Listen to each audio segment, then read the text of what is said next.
right, let's see what we got going on here.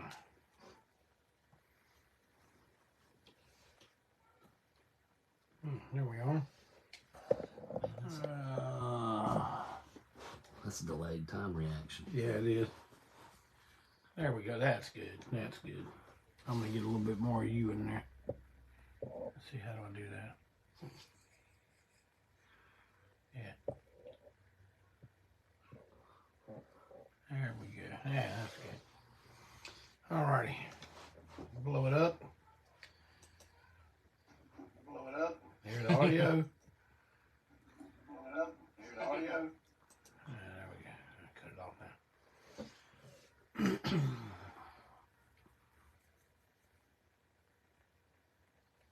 Just look at the camera. Look at that son of a bitch right there. Here he is, ready to get down to biz. You know what to do. It's time to break on through. And tonight I got a guest better than the rest. You know who he is. You can't afford, but here he is, Eddie Ford. Self-Made Monsters live. Oh, yeah. It's good to be back. It's glad to have you back, man. Thank you. Thank you. And we have a special announcement for everyone. Actually, see, I don't like to do stuff in order. I like to put out Longhaired Weirdo 001, 002, 003, 004. Then I like to skip 5, do 006, and then go back to 5. Because 5 is how you stay alive. You do stay alive, and that is no jive. And why do I do that? Well, that's just how things work out sometimes. What do you want me to do? I'm like the Clash. I put out my second album first. Yes. You know, what am I going to do? But a fine stew. The best of Self-Made Monsters so far. You know, I really can't say that I ever thought we'd have a best of. Yeah, well, here it is right here, live. Look at that.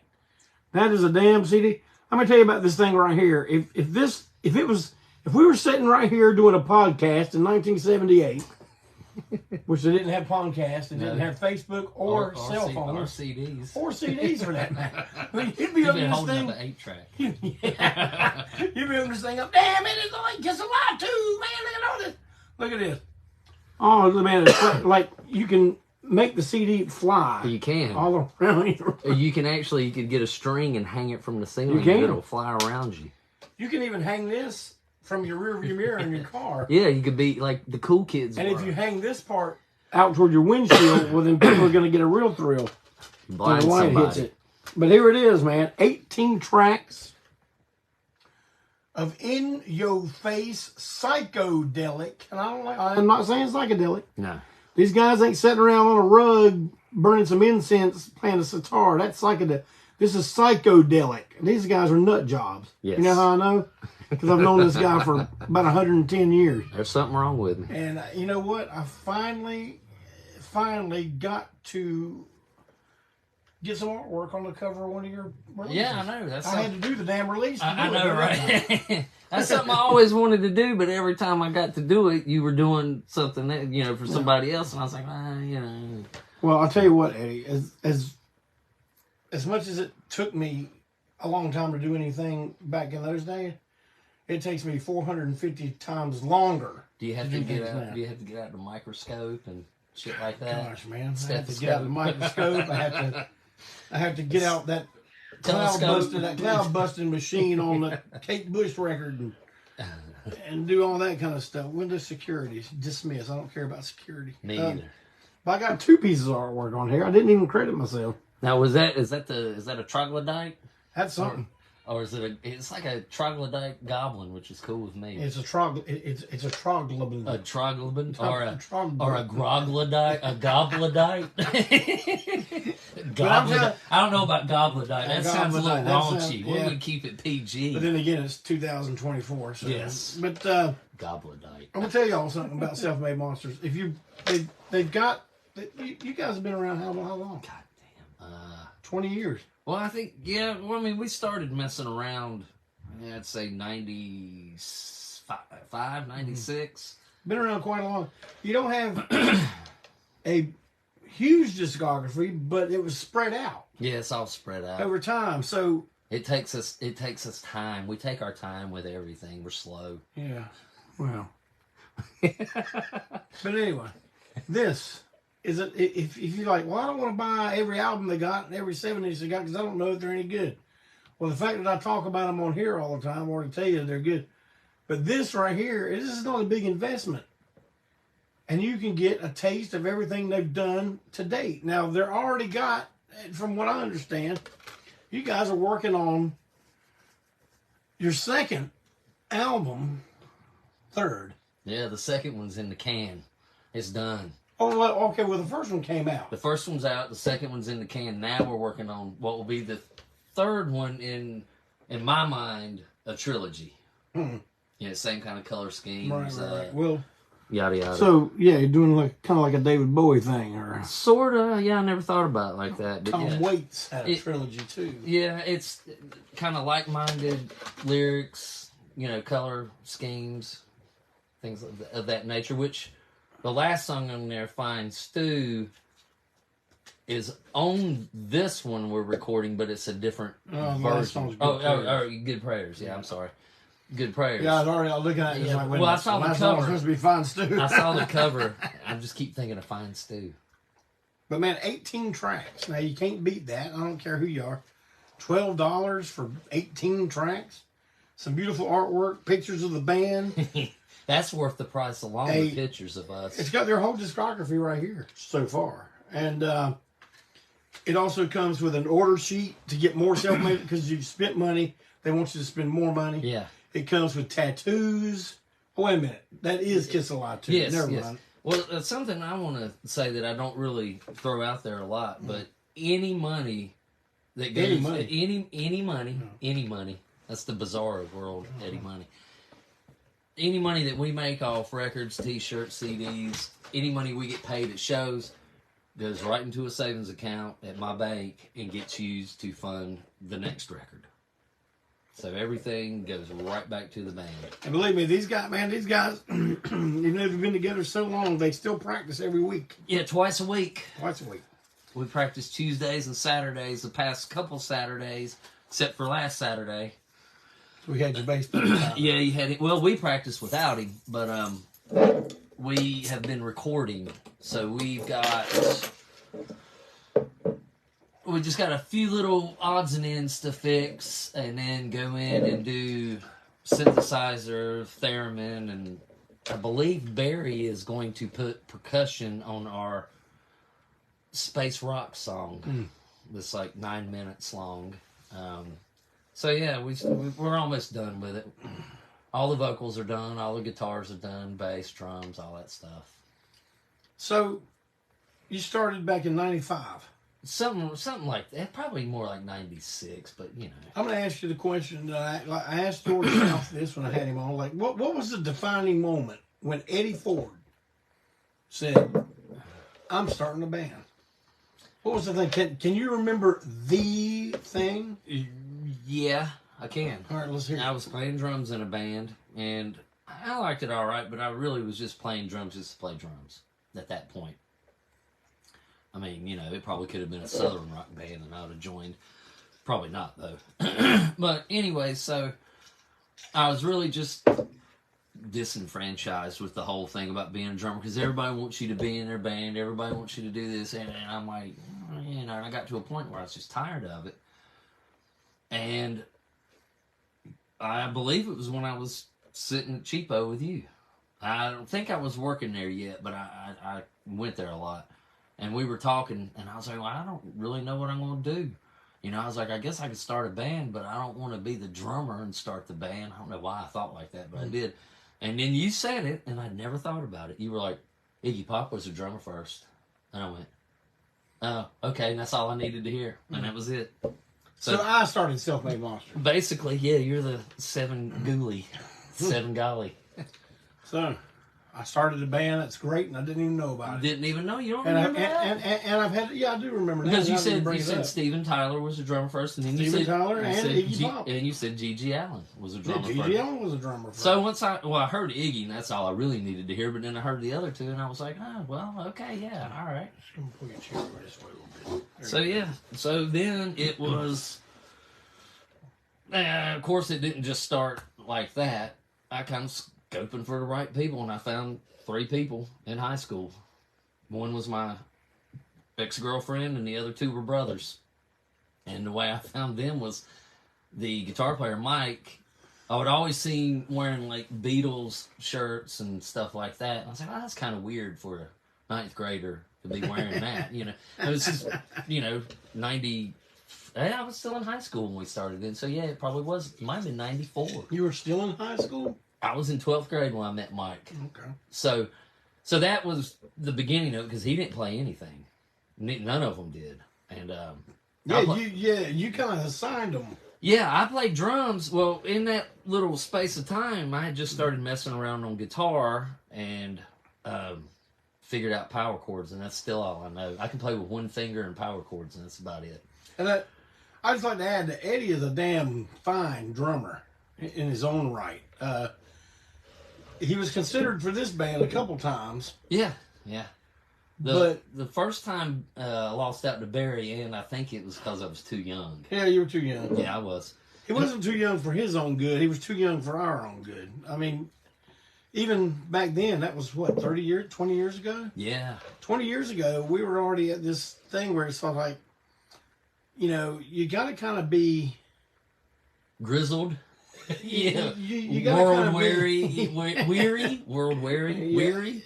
But I don't know. You got to kind of, just fit in there. And Music-wise, there was no problem, because do you remember when y'all played 1969? And I was playing it the Stooges way, and Tom looked at me and said, "You're not playing it right." And you went, yeah, actually, he is playing it right, because that's the way it was played originally. And I was like, because I was back there like, boom, ba-doom, ba-boom, ba-boom, ba-boom, pa.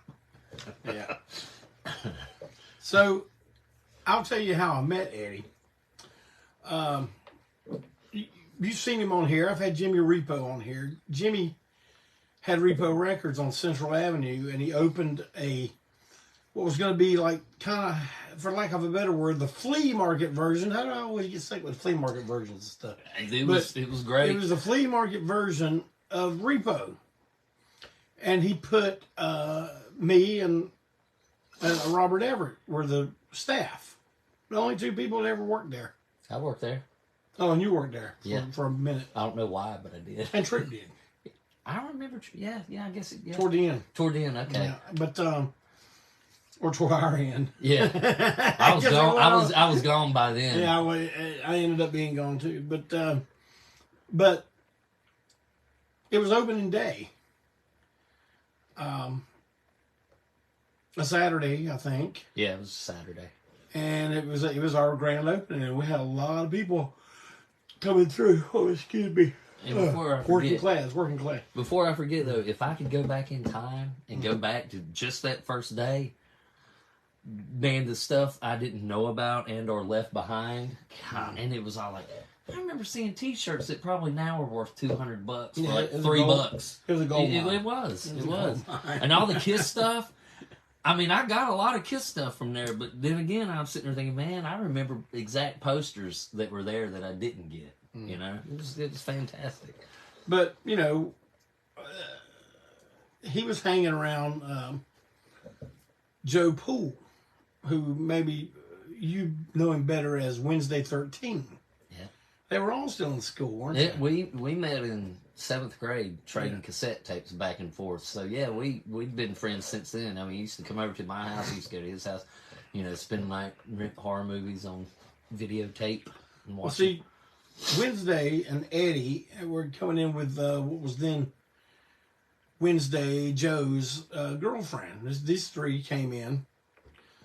I came in after them. They came in first. Oh, is that what happened? Mm-hmm.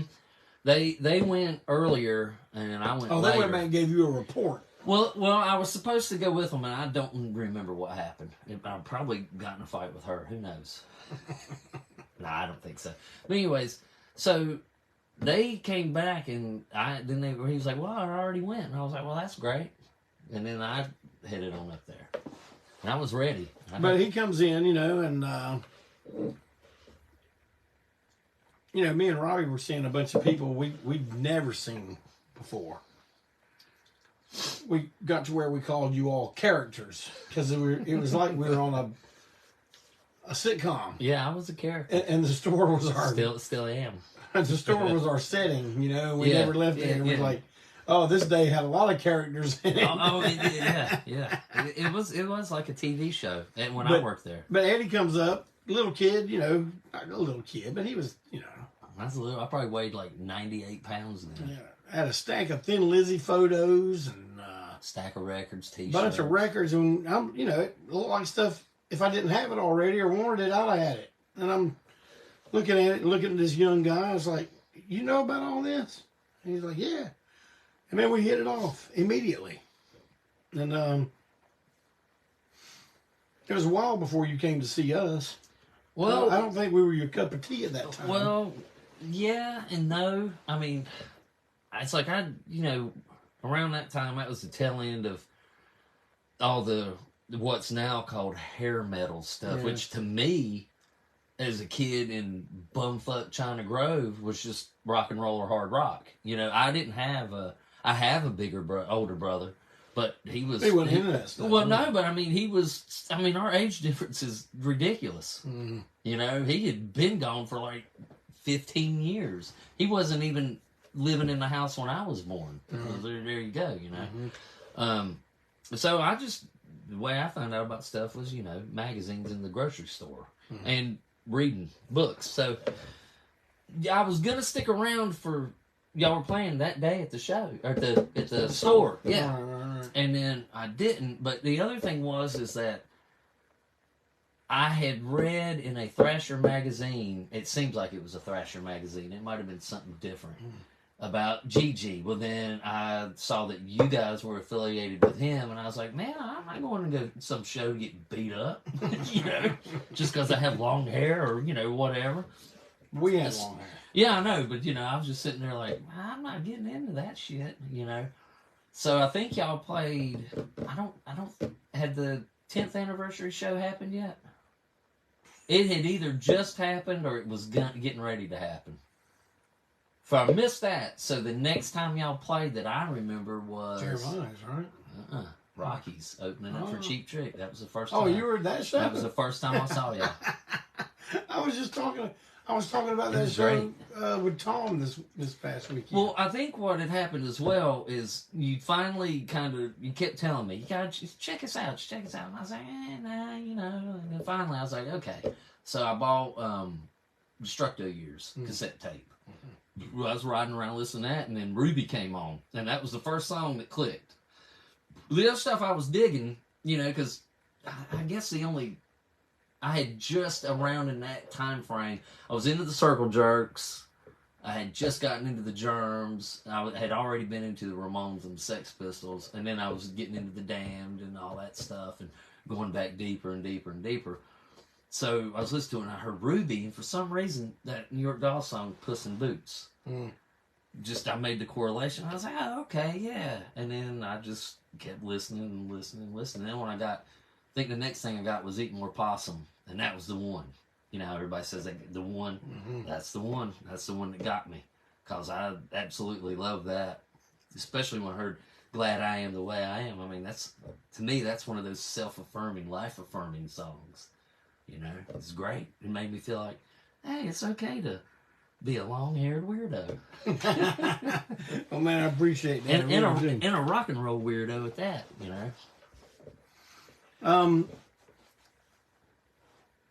The early Self-Made Monster shows, we were getting you guys over at Tabloids. That was the first show we ever did, and it was us. It was the Drag Queen CD release party. It was us and You Bang You Stomp, which Jimmy Trimmer's in. Great band. But I'll just tell you people out there, try to picture this if you can, okay? You know all the stories you've heard about the germs? You know, for all you that are into that, you know, deep stuff. This was about as close as I think we would have ever gotten to see in the original germs. Because they weren't ready to play live, but you know what? They didn't let it stop them. And you know what? That meant more to me than whether they were all playing in time together or playing the same tempo or even playing the same song.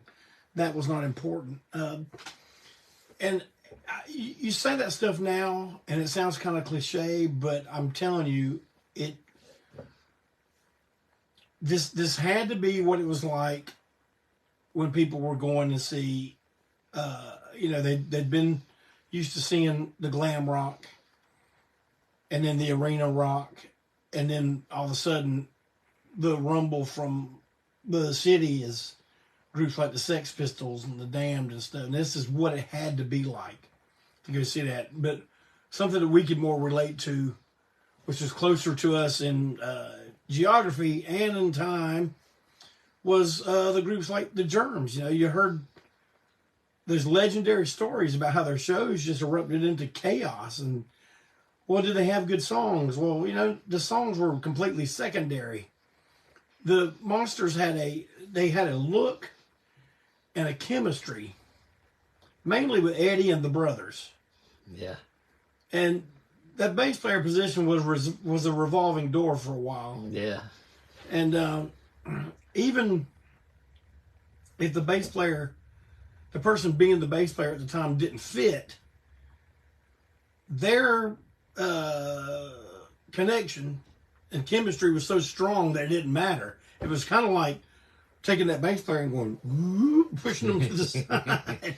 Well, yeah. I mean, well, you know, back to what we were talking about earlier with the assigning people stuff, it was kind of like, well, I met Mike, and he was into the Beatles and stuff, and then I went to hang out with him, and then I was like, well, what else do you listen to? He goes, well, my dad's got some records, and I flipped through the records, and there was Rolling Stones Aftermath, and I was like, well, what else have you been checking out? And he goes, well, I got this, and he held up Count 5, Psychotic Reaction. Wow, that's a big jump. And I was like, okay, I think I might can do something here. So I started hipping, and then I met his little brother.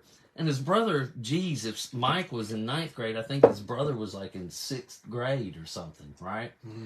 He was playing with those things called Pogs. I don't even know what the hell they are now. I didn't know what they were then. Yeah, he was just sitting in his little bedroom playing with Pogs. Yeah. I still don't know what the hell you did with them. I have no idea. So I was like, okay, he's got a brother.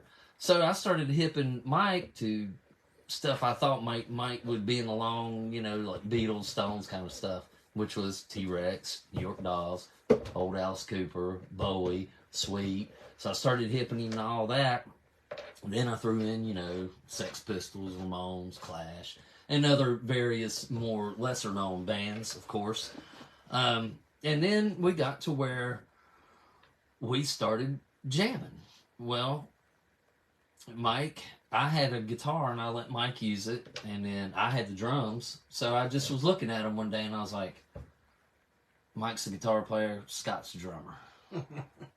And the girl I was dating at the time, I had a bass too for some reason. I think I might have either just joined Frankenstein Drag Queens, helping them out on bass, or I was getting ready to. And so I was like, well, you're the bass player.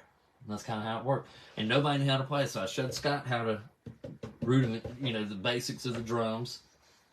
Showed Mike power chords. And then somewhere along the line, Mike decided to go take lessons. He took lessons for about a year and quit. And then, you know, the next bass player was met at high school as well, Steven. So, and he fit look-wise and music-wise. And he was a character as well. I mean, because when I met him, he had just dyed his hair green, and his hands were green. So I was like, you know, you put gloves on when you dye your hair, right? And he goes, no, I didn't know, God damn it. So, but he listened, he was a little... already ahead of the curve because he already listened to old Alice Cooper, Black Sabbath, and the Dead Kennedys and the Sex Pistols. So I was like, wow, there you go, right? Who would have thought that I would have met these people at South Rowan High School in the 90s to start a band with? It still kind of blows my mind. Now, see, the point I want to make with all this is like when you say, okay, their first shows were reminiscent of what you've heard about the Germs, but it wasn't like a conscious effort. They weren't going, we're going to be disjointed and chaotic. We thought we were doing good. I mean, I think they truly went out there thinking we're going to be the New York Dolls. Yeah, it was sloppy. But I'm not putting you down with this. I'm telling you. Well, I mean, I know. I was hooked. I was hooked from the first show. Mm-hmm. You know, I saw the potential there. I knew you weren't going to be that way forever. Yeah. Well, that's the great thing about this CD, which we'll talk about more in a little bit, is that you see that growth for sure, and it's natural. It's none of it's thought out. That's one thing somebody said. A bunch of people have said, but one guy said to me at a show in Raleigh was John Wolfe. He said, "What makes you guys great is you're not pretentious about anything that y'all do." And I was like, "Well, yeah, cool. That's the truth. It's the truth, man." I have said it before, and I will say it here, that if we were ever in a position to where we could take a band with us, the way Black Flag used to do, Black Flag used to bring their whole damn show. We'll bring the openers, we'll headline, and that's it. All you got to do is book us the day. We would bring Self-Made Monsters with us, and that's the honest truth. I've said that. Barry has said that time and time again, and they are a perfect compliment to us. I think the shows we do together end up being really good, and but the point I wanted to make was that whole Germs thing. That was not a self-conscious thing. We're going to be like the Germs. It was organic as it could be. Yeah. That's what made it great. Yeah, the fact that it was not planned. It was not planned out at all. No, nothing is still planned out to this day. It just kind of like, if I come and I've got like a 2-minute garage rock song, or if I have a T-Rex sounding song, or if I have a space rock song because I've been listening to too much Hawkwind, it comes out, and there it is, Me and Eddie talked about, 15, 20 years ago, doing a project called Equinox. Yeah, I remember that. Just making noise, but good noise. Yeah, it was going to... Yeah. Because I had just gotten into Sun Ra, and we were talking a lot about that. I don't know if you know it or not, but I've got this record label that puts out CDs. Mm-hmm. Yeah, well, maybe we should do that. I'm thinking maybe we should revive our idea of Equinox. And because I remember that night we were in the kitchen at the what is everybody calls that house something, the one on off Central was it Sunnyside? The Oakwood. Yeah, the Oakwood. It used house. to be the Morbid Angel house. Yeah. We were sitting in the kitchen of the that Buzz house. House. Yeah. Then it became the ANTiSEEN house. So we were sitting in the kitchen and we were talking about that because I think I just got Lou Reed, Metal Machine Music. Yeah. We were talking about that too. And we also. And Beefheart. I think with our age difference, you wouldn't think, but man, Eddie and I are on the same page. I would say probably 90% of the time when it comes to movies, man. We have friends that will put down our decisions of movies, and we just look at them like, what the heck?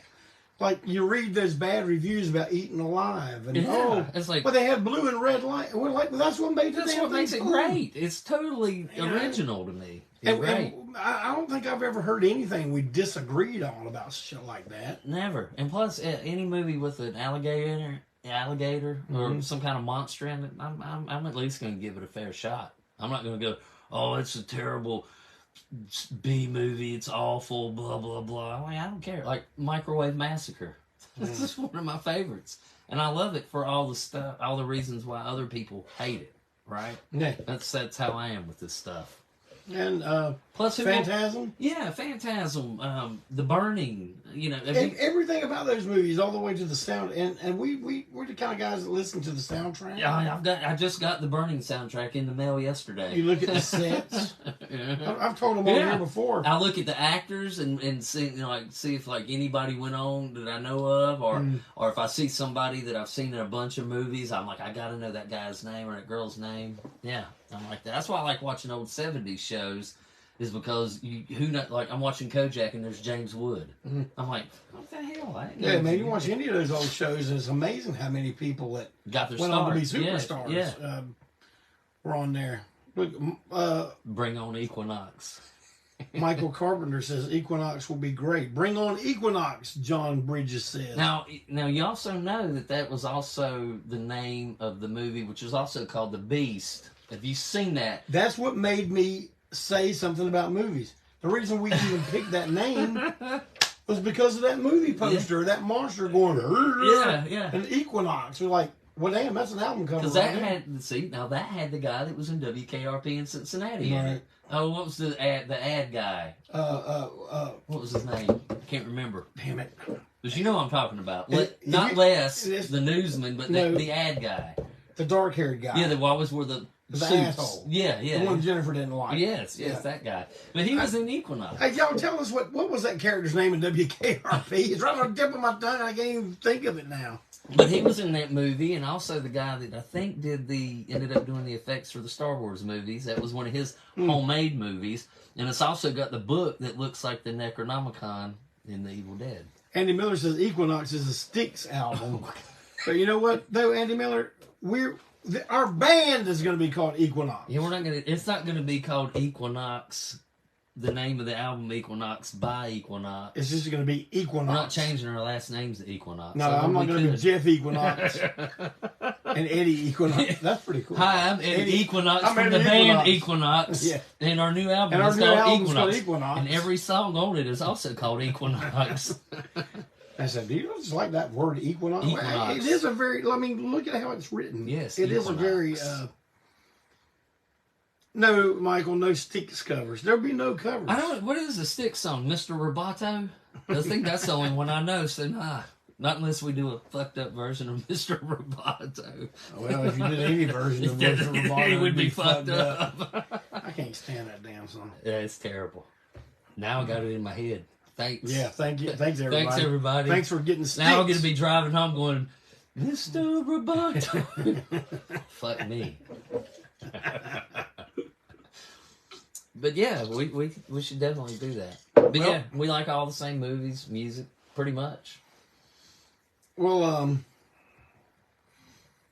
you know, here on Break On Through, we don't go by the normal layout of how you do stuff. Yeah, I do stuff. I don't either. In other words, the way I do things is you got to tell me something. That's what I say, and I ask the tough questions. Ask away. I ask the questions that nobody else would dare ask because they're afraid. What's my favorite color? No. See, that's an easy one. That's Tiger Beat right there. Yeah, I know. I ain't Tiger Beat. I'm Break On Through. You hear me? All right. Now here, the audience is waiting with bated breath. They're sitting on pins and needles, waiting to hear this question, and I'm going to ask it. I'm going to let it fly. Let it fly. Eddie Ford. During these winter months, what do you keep your thermostat set on? I just keep it at 74. I don't touch it at all. Don't touch it. And plus, I actually have one that works this year because last year I didn't. Mm-hmm. So I had a space heater in each room of the house. Mm-hmm. I just keep it at 74. And it cuts on and off, and I just let it do its thing. And that way, too, when I go to bed at night, I don't have to sleep under the covers covered completely from head to toe like I did last year. So it's kind of a new thing. So probably, I would say, next winter, it'll probably be back down to about 70 or 71. So, yeah. See, you heard it here. You know, everybody can go, oh, man, I know Eddie Ford likes T-Rex and New York Dog, but now, because you watch Break On Through, you know what Eddie Ford keeps his thermostat set on during these winter months. 74. No higher, no lower. You know what And I keep mine on? I also like werewolves. Well, Yeah. You know what I keep mine on? What? 64. God damn. Yeah. See, my house, I got an old house from the 40s. What is the old house from the 50s? Yeah, but it's This is you actually would think a mine would garage. be you think mine would be cozier. Yeah. But Your house is cozy. shit, man. When it's cold outside, that house is freezing. Trust me, I know. I didn't have heat last I year. need to come back up to your house sometime and hang out with you a little bit. Yeah, there's a bunch more shit. I almost need to, probably either buy another house to add to it or something because it's getting to where I can't function as a human at this point. I have comic books, boxes all in my bedroom. Well, man, it's 2024, and I don't think anybody's required to function like a human anymore. Well, I've never really been able to function as one, but all this shit keeps me from trying to function as a human being. But I at least make an effort most of the time. It's hard. Sometimes, and I do think, do you ever think sometimes you're like, man, I just sell all this shit and go to an island and live out in the woods in a hole in the ground or in a cave? Well, I'll put it to you this way. I mean, if you were by yourself, like, I'm kind of in that right now. I've gotten to the part where, you know what, I ought to sell this shit. But I haven't got beyond that. Yeah. Oh, I have. I unloaded a bunch of stuff a couple weeks ago. I'm continuously going through stuff. But my problem is I keep buying shit. So it's like, well, what good is it doing if I'm keep buying shit while I'm trying to get rid of shit? You know? I have posters that I've bought like 5 years ago that I have no room to put. Well, did you see my method of poster display? Yeah, I've thought about something like that as well. It's a little expensive, man. This cardboard backing and those bags are not cheap. Well, you know me, They don't give them away. I just got into frames only because it's new stuff that I don't want to get tore up. But the stuff that's hanging on the wall already is just hanging on the wall. But the stuff that I don't have hanging up, which is like old movie posters, like I got the Boogans, Funhouse, Company of Wolves. I think there's like one or two in there that I picked up from this guy that was selling them on Facebook Marketplace. I just met him at a parking lot, and he's like, "Yeah, I used to work at a movie theater." Nah. And I was like, "Oh yeah." Which one? Do you know what movie I theater? have no. I didn't. I might have asked him, but that was 5 years ago, so I've already forgotten. And I got a huge wall poster of Brain Damage. No. And I mean, it covers my entire bed. That's how big it is. And I'm like, well, and two, I have cats. All right. So I know if anything's put to where they can get to it, they will fuck it up. They will. They fucked up one of my Godzilla posters, and I almost killed the guy that did it, P Dabber. And so he tore up your Godzilla poster, and you don't wear a cat skin cap? I came close. All I did was look at him and yell at him, and he started running, and I think he wet himself. And just in case you don't realize what we're talking about here, Eddie wears a coonskin cap. Yes. On stage. I thought he was going to wear it tonight.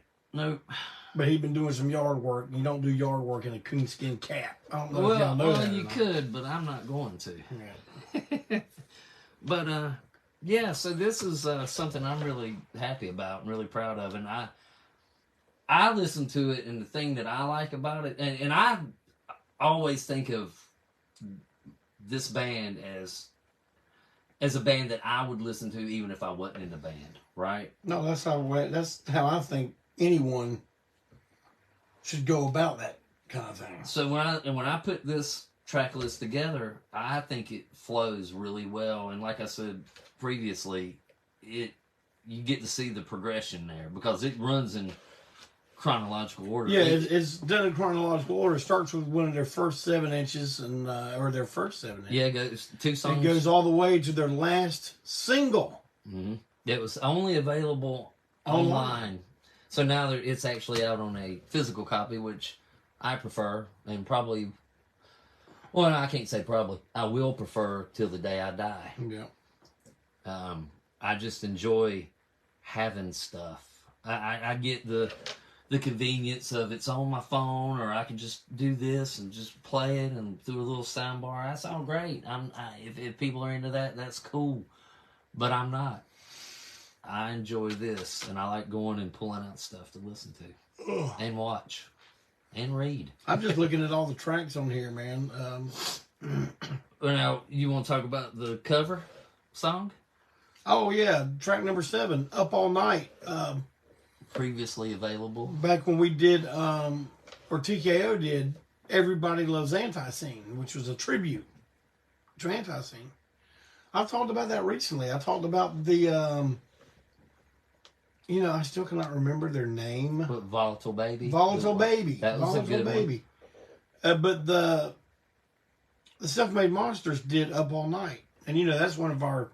Do you remember what you said quick when pace you heard ones. Do you remember what you said when you heard it? What? I remember. What I said? You said, man, that shit is great. It sounds like a cross between the Dead Boys and St. Vitus. Mm. And I They was play like, it like St. Vitus. and I was like, yeah. I was like, If St. Vitus had covered Up All Night, it might have sounded close to what these guys did, but Eddie's well, see, because I Eddie's thought delivery is a little bit more. I keep using the word Snotty. psychotic. or snotty, maybe. Than Wino would have delivered. But at that point, I had thought you guys probably had too many bands. And I remember you going, well, are you going to do a song for it? And I'm like, well, do you want me to? I was like, because I already know which one we're going to do. And you were like, yeah. So this was back when I had my tape machine running. So we recorded that live, and then I just went back and redid the vocals. Hence, it sounded lo-fi as hell, because that's how we recorded it, in a room, a tiny little basement room. And I enjoyed it. That's when you were still over at your dad's house. Yeah. It was in the basement, in that tiny little room with the cedar shelves. Yep. We got kicked out of there. Yeah, I figured that was short-lived. Especially when I got my first theremin. Oh, yeah. This is by the time we had moved out to the shed in the backyard, and, we had horses. So, and back then, the theremin I got was just this little black box with an antenna sticking out of it. And I was so excited. I went out there. Mike and Scott showed up. I said, man, I got the theremin.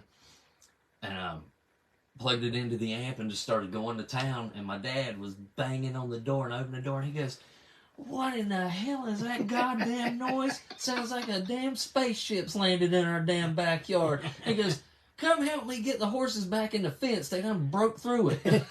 And I was like, theremin is a mainstay from now on. Yeah, we got to keep it. Yep, got to keep it. Well, listen, I want to give you all guys a Eddie Ford fun fact. That's an EFFF.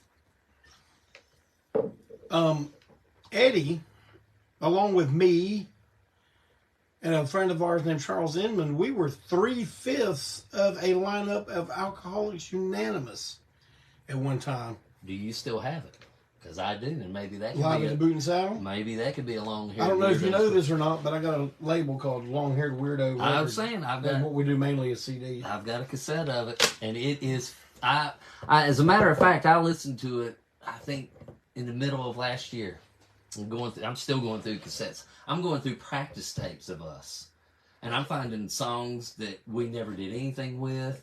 I'm finding us working through songs like Savior. It's not totally different, but it was pretty damn different. But anyway, we got a lot of jams on there where we just made noise and went off into outer space that eventually I'd like to put out on something. But anyways, well, I have that Alcoholics Unanimous cassette, and it's you guys fun. got to hear this. It's fun. It's hilarious. It is, because you're like, I just wrote this song 2 minutes ago, off and running.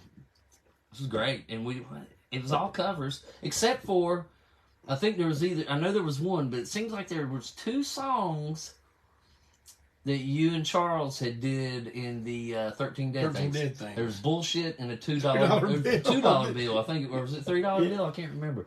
But there was that one, and the banter between you and Phil Irwin is hilarious. It's still funny. And then you can hear me in the background chiming in with shit. It's great. You know what? It's fun. I think I'm going to talk to Marla about that, Marla V, and see, because I guess anything Whiskey Rebel related, she would be in charge of that clearance at this point. But I'm going to talk to her about that. And the other thing. Man, we had no photos, though, did we? There's nothing. I don't think so. I know that guy recorded it. He just hung a fucking microphone from the middle of the room. A room mic. And I used the previous band's drum set, so it was like this huge, almost Keith Moon drum set. I think I had about like 6 or 7 rack toms, and you can hear me going boom, boom, boom, boom, boom, boom, across it. And the other fun thing is how many times did we practice? Once. That day. Yeah, that day. Like there at Rancid Vat's practice space. Yeah. Yeah, that was it. In Philadelphia. And then we went and did the show. Played at a place called the Boot and Saddle. Yeah, and I think it was still there last time I was there about, oh God, when was that? About 6, 7 years ago was the last time I was in Philly. And it was still there. Man, my gears are turning. Yeah. That's why I got quiet. Well, the other thing I'll bring up too, and I know we probably shouldn't be doing this on here, but it's on my brain. Hey, this is the best place to do it. And that way somebody can, I mean, I'm not going to go back and watch it. Yeah. But somebody can tell me, don't you remember when you said on break on through? And then maybe we could do this as a joint release. What's that? At the Hypnotics live show. Because two of those cats were pretty much like, doing it. The only guy I didn't bother reaching was the singer. And the reason why I put that way on the back burner was because we got ready to do our record. So I didn't any money that... Because the first Cro-Magnificent was funded... Basically, I had the band had a little bit of money. But I funded the rest of it with my money, right? Just so we could get it out. And that kind of put the back burner on that. But I had been in touch with Ray, the guitar player, and Phil, the drummer. And they were basically like, yeah. But every time I sent them a CD, like Ray Hansen, the guitar player, it went to a different place. And then when I sent it to the drummer, he said it didn't work, the CD, the burned CD. But I have a copy of that has been mastered and is ready to go. That's something to think about. Something to think about because it is a damn good live show. The Hypnotics live in Charlotte, North Carolina at the Park Elevator. Opening for Tad. I was there. Yeah. How many people do you think was there, man?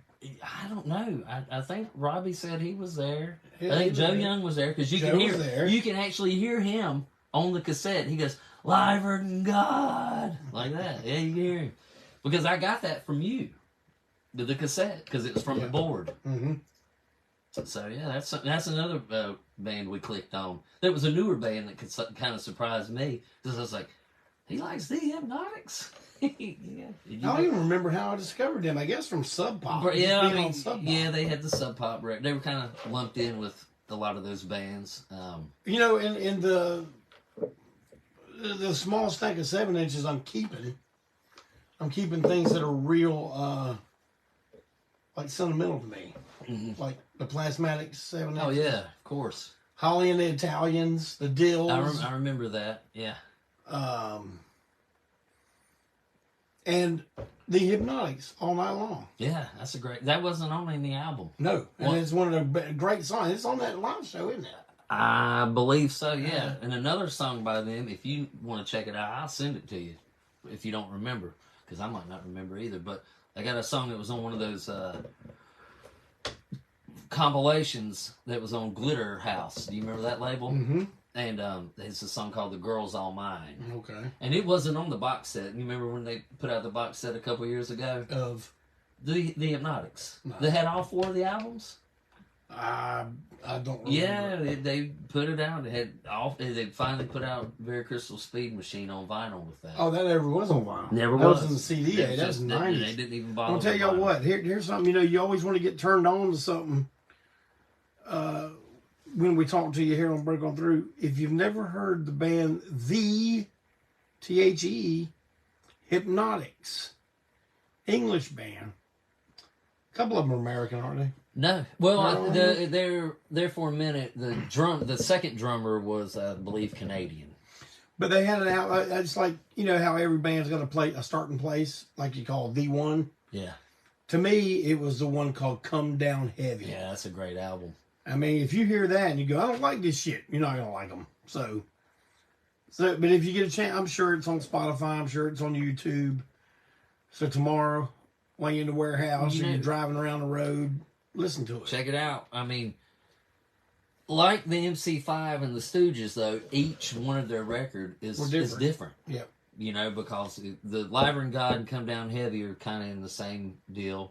Because you got, Blue Cheer, Hendrix, a little bit of Santana going in there on one of the songs. Stooges, Blue Cheer. Then they get to the third one, and I don't believe you ever liked that one. but you might like it now. What, Very Crystals? No, the Soul, Glitter, and Sin. It's like a movie soundtrack. It's like a film noir soundtrack. Well, I can tell you what happened to me then. They went a little bit too far from what I wanted to hear them do. Mm-hmm. Which the Clash did too. Yeah. But later on, that stuff became my favorite. Go back and check that one out. Yeah, I'll do that. And then when they get to the Very Crystal Speed Machine, the Stooges and the Detroit sound's still there, but they kind of moved in some Faces and Rolling Stones. That one sounds more like the Faces to me. And I love the Faces. It's all of their records are great in my opinion. Probably one of the last bands I could say that about. Well, since we're turning people on to bands, I'm going to play the plug one more time before we sign off tonight. Longhaired Weirdo Records has just released this best of CD, a best of my main right here, his band, the Self-Made Monsters. I wouldn't give it my stamp of approval if I didn't 100% believe in it. It's so a good do one. yourself a favor. Order your one tonight. I'm going to get this stuff in the mail tomorrow or the next day. You know how old JC does. Or get it directly from Eddie himself. I'm sure he can get the boys to sign it for you if you require it. Or you could pick it up from a show. Or go to their shows here in the Carolinas. We'll be in Asheville, March 15th, Club 27th, and April 20th at the Rooster in Gastonia with Bedlam Hour. All right. So check us out if you're out and about. Well, Eddie, it's always a pleasure to have you here, my man. It's great to be here. We'll have to do it again. We will, I'm sure, because I'm sure like in a year or two we'll be doing a finer stew. Yeah, we'll have the best of Self-Made Monsters to this point. We'll at least have another record out by then. Yeah, you'll have about 6 out by then, probably. We'll have 6 recorded, but maybe only one of them out.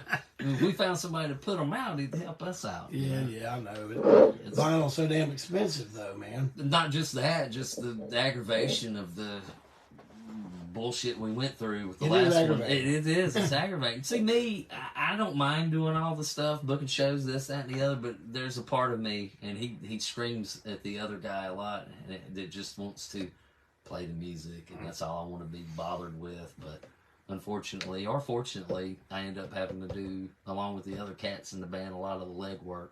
Yeah. But so for you to put this out is a big help and a great thing to me. Well, it's an honor for me because it's another thing out with us, and it's something that I think everybody will enjoy. That's into this kind of stuff. So get it. Can you dig it? Get it. Support us. Support his label. Support his band. Support us because we do it for one reason, because we love it. What else do you need? What more of a sales pitch do you need? What do you need? I just turned into a salesman. You are a salesman. And I don't know where that came from. I got possessed. I reckon. Well, listen. Thank you very much for tuning in. Next week, I'll give you the rundown on recording the Eat More Possum lineup for the live performance that will air when the deluxe reissue of Eat More Possum comes out. I got a lot of other stuff to talk to you about. Just for tell you right now, there will not be a Tent Talks Tunes tomorrow. Malcolm is on the road with Profanatica. He'll be there probably for the remainder of February. So as soon as he's back, we'll let you know, and you can tune in, have a grin, drink some gin, and go on in. So thank you for coming, hanging out with us like you do every week, and I will see you next week right here on Break On Through. Good night, Eddie. Good night, Jeff. Oh, God.